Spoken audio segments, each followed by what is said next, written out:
உங்கள் favourite TV ஷோக்களை இனி miss பண்ண தேவையில்லை. ZEE5 இல் முற்றிலும் இலவசமாக காணுங்கள். இங்கேயும் எப்பொழுதும்.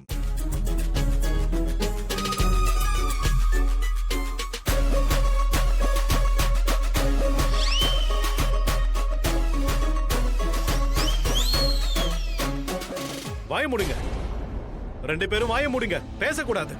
சார் என்னாச்சு சார்? ஏன் அப்படி கத்துறீங்க? அப்புறம் பிபி அதிகமாயிட போகுது. இப்படி ஷவுட் பண்ண கூடாது சார்.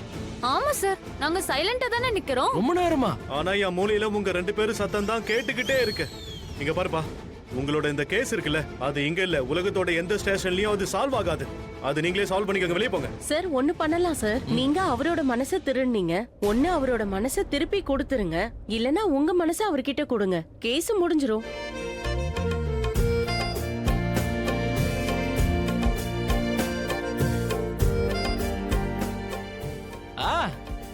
இது கரெக்டா இருக்கும். மேம் புத்திசாலி. என்ன நீங்க என்ன வேணா பண்ணிக்கோங்க, வெளியே போய் கேஸ சால்வ் பண்ணிக்கோங்க, போங்க. இல்லனா உள்ள தூக்கி போட்டுருவேன். சார் சார் அதெல்லாம் வேண்டாம். நாங்க இங்க வந்த வேலை முடிஞ்சிருச்சு சார். முடிஞ்சாச்சா?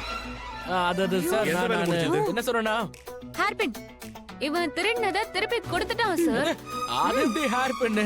ஏன் இதயத்தை திருடினாலே அது? மேடம் நீங்க கூட குடுக்கல் வாங்கல் பத்தி சொன்னீங்களே. வாயை மூடுங்க, மூடுங்க, போதும் பேசாத. இங்க பாரு ப்ளீஸ், வெளியே போ. இவங்களையும் கூட்டு போ. சீக்கிரமா வெளியே போங்கன்னு சொல்ல. வெளியே போங்க. போறோம். மூளைய குழப்பிட்டாங்க. உனக்கு அப்படியே சில நேரத்துல அடி கொடுக்கலாம்னு எனக்கு தோணுது. ஏய் ஓவரா பேசாத. எனக்கு பாக்ஸிங் தெரியும். பாக்ஸிங்ல ரிஷியனுக்கே டஃப் கொடுப்பேன். ஆமா கிழிச்ச. ஆமா சில நேரங்கள்ல நான் தோப்பேன். அதுதான் தெரியுமே. ஆனா நீ ஸ்டேஷன்ல ஆயுஷ், உங்க ரெண்டு பேருக்கும் ஒரு பெரிய தேங்க்ஸ். உங்களால தான் நான் போய் ரிஷியை பார்த்து பேசிட்டு வந்தேன். ரெண்டு பேரும் ரொம்ப நல்லா நடிச்சீங்க. நடிச்சோமா? நாங்க நடிக்கல அண்ணி. உங்க சிஸ்டர் ஷாலு சரியான வாலு, அருந்த வாலு, எப்ப பாரு மிரட்டிக்கிட்டே இருக்கா. இதோ இவன் இருக்கான்ல, இவன் 1 நம்பர் கிறுக்க. தேவையில்லாத திருட்டு ரிப்போர்ட்ட ஸ்டேஷன்ல கொடுக்க பார்த்தான் தெரியுமா? எல்லாத்தையும் மாத்தேன். அதோட எல்லா விஷயத்தையும் கேட்டேன். என்ன எல்லாம் கேட்டீங்க? எல்லாமே வா. அண்ணி நீங்களே சொல்லுங்களேன், நான் வேற என்ன பண்றது? நான் ஹேர் பின்ன திருடிட்டேங்கறா. நான் ஹேர் பின்ன திருடி என்ன பண்ண போறேன்? இதோ என் தலைய பாருங்களேன். எனக்கு எதுக்கு ஹேர் பின்ன? நீ கூட சொல்லிருக்கலாம், வாட்ச்னு சொல்லிருக்கலாம். நான் வாட்ச் கட்டவே இல்லையே. சரி ஷூன்னு சொல்லிருக்கலாம். ஷூ போட்டுருக்கனே, Dressம் போட்டுருக்கேன். எனக்கு என்ன பண்றதுன்னு தெரியல. ஏதாவது சொல்லணுமே, அதனால சொல்லிட்டேன். வாய்க்கு வந்தது உளறுவியா? நான் உளறனதுனால தான் அவங்களுக்கு டென்ஷன் ஆச்சு தெரியும்ல. அதோட நான் அப்படி பண்ணதால தான் ரிஷி ப்ரோவும் லக்ஷ்மி அண்ணியும் ஒண்ணா மீட் பண்ணாங்க. புரியுதா? அதெல்லாம் சரி. இனிமே இந்த மாதிரி சொல்லாத. அடுத்த வாட்டி சொன்னா உன்னை பாத்துக்கிறேன். என்ன பாப்ப? இப்பவே பாரு. இரு நானே உன்னை காட்டுறேன். இந்தா பாரு, நல்லா பாரு. பாத்துட்டியா? அழகா இருக்கல? சொல்லுங்க.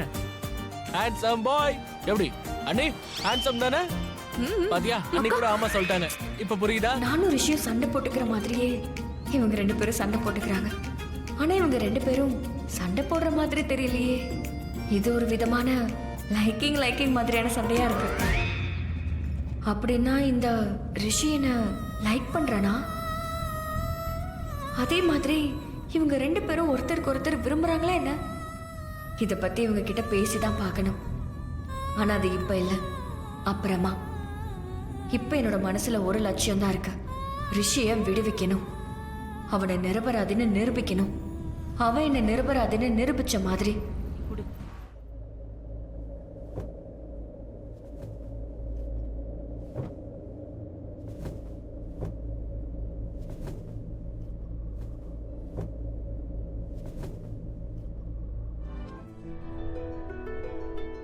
அக்கா என்ன பெட்ல படுக்காம எதுக்கு தரையில படுத்திருக்க?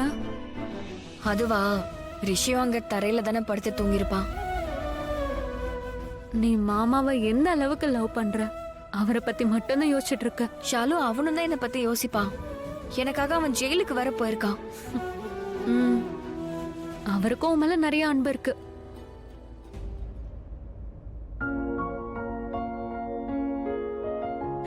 அக்கா ஞாபகம் இருக்கா? நம்ம இந்த ஊருக்கு புதுசா வந்தப்போ இவரோட போட்டோவை நம்ம பார்த்தோம்ல. அக்கா இவன் அதே பையன்தான். இவனதான் இப்ப நீ இடிச்ச. அந்த ஆபீஸ் ரூம்ல நம்ம எல்லாம் மாட்டிக்கிட்டோம்ல. இவர்தான் உன்னோட கணவரா வருவாருன்னு தெரியாது.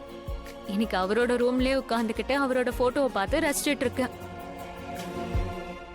அக்கா உனக்கு தெரியுமா, நீ ரொம்ப கொடுத்து வச்சவக்கா. எனக்கு நல்லாவே தெரியும். ஆனா அப்போ ரிஷி கொடுத்து வச்சவன் கிடையாதா? என்னது, நீதான் அவரோட வாழ்க்கையில இருக்கியே. உன்னை விட அவர்தான் ரொம்ப கொடுத்து வச்சவரு. 2 கணக்கும் ஒண்ணுதான்க்கா. என் அக்கா நீ, மாமாவோட மனைவி. சொல்றதுக்கே சந்தோஷமா இருக்கு. ரொம்ப நாளைக்கு அப்புறமா ராத்திரி நேரத்துல உன்கிட்ட பேசுறேன் இப்படி. அப்போ நீ இங்கே படுத்து தூங்க. உண்மையாவா? ஆமா. எனக்கு பெட்ஷீட் தெரியா? கிடைக்கும் கிடைக்கும். வா.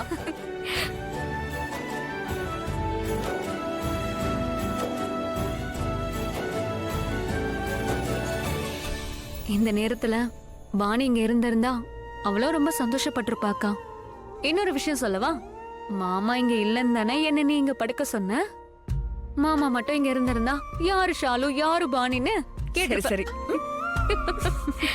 அப்படிலாம் எதுவுமே கிடையாது. அதோட பாணியை பாக்குறதுக்கு நான் ஒரு நாள் வரேன். ஆனா அதுக்கெல்லாம் முன்னாடி ரிஷிய வெளியே வர வைக்கணும். அக்கா அதை விடு. மாமா எப்படி வெளியே வர போறாரு? கண்டிப்பா விடுவிக்கலாம் ஷாலு. ரிஷி கிட்ட உண்மைகள் இருக்கு. அதோட நீயும் இருக்க, உன்னோட அன்பும் இருக்கு. ஆனா இப்ப இதெல்லாம் எப்படி பண்றது? அத பத்தி தானே நாம இப்ப யோசிக்கணும். நம்ம போலீஸ் கிட்ட போயிட்டு மறுபடியும் இத பத்தி விசாரிக்க சொல்லலாமா? என் மேல கேஸ் நடத்தும் போது எல்லா என்கொயரியும் நிறுத்திட்டு என்னையே குற்றவாளின்னு சொன்னாங்க. நாம வீரேந்தர் அங்கிள் கிட்ட சொல்லி இந்த கேஸ சிபிஐ இல்ல சிஐடி கிட்ட சொல்லி விசாரணை பண்ண சொல்லலாம். அவருக்கு தெரிஞ்சவங்க இருப்பாங்க கண்டிப்பா. நீ என்ன சொல்ற? ஆனா இது எல்லாமே அவ்வளவு ஈஸி கிடையாது ஷாலு. இதெல்லாம் பண்ணி முடிக்கிறதுக்குள்ள நமக்கு டைமே போயிடும். அவ்வளவு நாள் எப்படி என்னால ரிஷியை ஜெயிலே விட முடியும்? அப்ப என்ன பண்றது? பிரைவேட் டிடெக்டிவ ஹையர் பண்ணலாமா? பேப்பர்ல நிறைய ஆட்ஸ் வரும்ல, அவங்கள ஹையர் பண்ணிக்கலாம். இல்ல ஷாலு, எந்த ஆர்வத்தோட நாம முயற்சி எடுப்போமோ அத மத்தவங்க செய்ய மாட்டாங்க. அவங்க என்ன பண்ணுவாங்கன்னா, ஒண்ணு அத கடமையா பாப்பாங்க, இல்லனா பணத்துக்காக பண்ணுவாங்க. ஆனா நாம நம்மளுடைய அன்புக்காக பண்றோம், நம்மளுடைய உறவுக்காக நம்ம பண்றோம். அதனால வேற யாரையுமே நம்ப முடியாது. ஆனா என்ன செய்வோம்? நம்ம கிட்ட என்ன வழி இருக்கு? ஏதாவது ஒரு வழி கண்டிப்பா இருக்கும். நாம வேணா ஒண்ணு பண்ணலாம். ஆரம்பத்துல இருந்து பார்க்கலாம். அப்படின்னா என்னைக்கு சம்பவம் நடந்துச்சோ அன்னையில இருந்து பார்க்கலாம்னு சொல்ற? அங்க இருந்து? ஆமா, அங்க இருந்தே நாம ஆரம்பிக்கலாம். Okay. அப்புறம் பார்க்கலாம். ஏதாவது ஒரு வழிகள் நமக்கு உண்மைகளை காட்டிரும். நல்லது. ஆரம்பத்துல இருந்து என்ன நடந்துச்சுன்னு என்கிட்ட சொல்லு. அன்னைக்கு வந்து ரிஷிக்கு பெங்களூர் போக வேண்டியது இருந்தது. அப்புறம் அதே நாள் இந்த சில ஃபாரின் கஸ்டமர்ஸ் எல்லாம் ஃபுட் கிரிட்டிக்காக ஹோட்டலுக்கு வந்திருந்தாங்க. அப்போன்னு பார்த்து ரிஷி கிட்ட டைம் இல்ல. அதனால ரிஷி சமைக்கிற பொறுப்பை என்கிட்ட ஒப்படைச்சான். எதுவும் பண்ண தேவையில்ல. உன் கையில இருக்கிற அந்த மேஜிக்க அங்க வந்து காட்டு, அது போதும். நீ மேனேஜ் பண்ணிப்ப. I trust you. அடுத்த நாள் நானும் ஆயுஷும் ஹோட்டலுக்கு போனோம். ஹோட்டலுக்கு போயிட்டு ஷெஃப் கூட சேர்ந்து நாங்க சமைக்கவும் ஆரம்பிச்சோம். சரி, அப்போ எல்லா ஷெஃப் கிட்டயும் பேசி பார்க்கலாம்க்கா. ஆமா, ஆனா முதல்ல நாம இத செய்யலாம். ஆனா அது எல்லாத்துக்கும் முன்னாடி ஒரு ஷெஃப் கிட்ட நம்ம பேசி ஆகணும். அவன்தான் முகேஷ். ஜீ5 ஆப்பை டவுன்லோட் செய்து அனைத்து எபிசோடுகளையும் இலவசமாக பாருங்க.